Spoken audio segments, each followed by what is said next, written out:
Hello friend, કેમ છો બધા?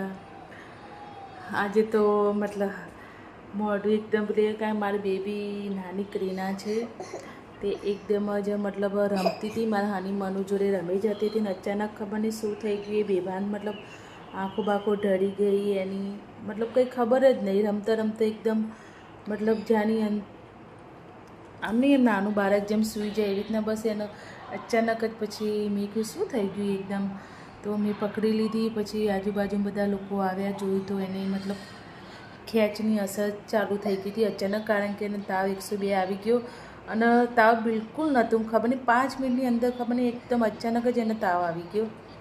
તો અમે લોકો એને દવાખાને લઈને આવ્યા, અત્યારે એડમિટ કરી છે અમે. કિન્નું કિન્નું રડે છે કારણ કે એને ઘરે જવું છે. આમ તો ઇન્જેક્શન બધું આપ્યું તે સૂઈ ગઈ હતી, પણ હવે ઉઠી ગઈ છે. તે બસ ઉઠી ત્યારની ઘરે જાઉં કરે છે. તો મમ્મી એને મોબાઈલ આપ્યો કે થોડા કાર્ટૂન વિડીયો જોયું તો એનું મન એમ રહે, પણ તો બી રડી જતી હતી બહુ જ, મતલબ દવાખાનામાં તો કોને ગમે.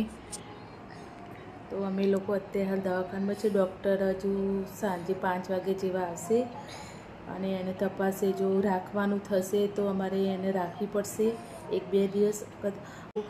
ડૉક્ટરે કીધું છે કે રાખવાનું થાય તો 1-2 દિવસ રાખજો, કદાચ નહીં થાય તો અમને રજા કાલ સવારે કદાચ આપી દેશે. કિન્નુની હાલત જોઈ એકદમ એ બોલ જે હસતી રમતી ખેલતી હતી બધું જ એનું બંધ થઈ ગયું, એકદમ એ ઢળી પડી.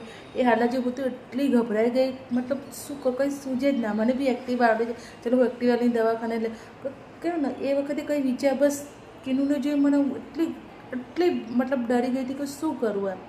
તો અમારા બાજુમાં જે પડોશી છે, જે ચિરાગભાઈ, ધ્રુવિકાબેન, ચિરાગભાઈ તરત જ દોડીને આવી ગયા અને એમની એક્ટિવા લઈને મને તરત બેસે કે ચલો ભાભી તરત જ દવાખાને લઈ ગઈએ, સારું થઈ જશે.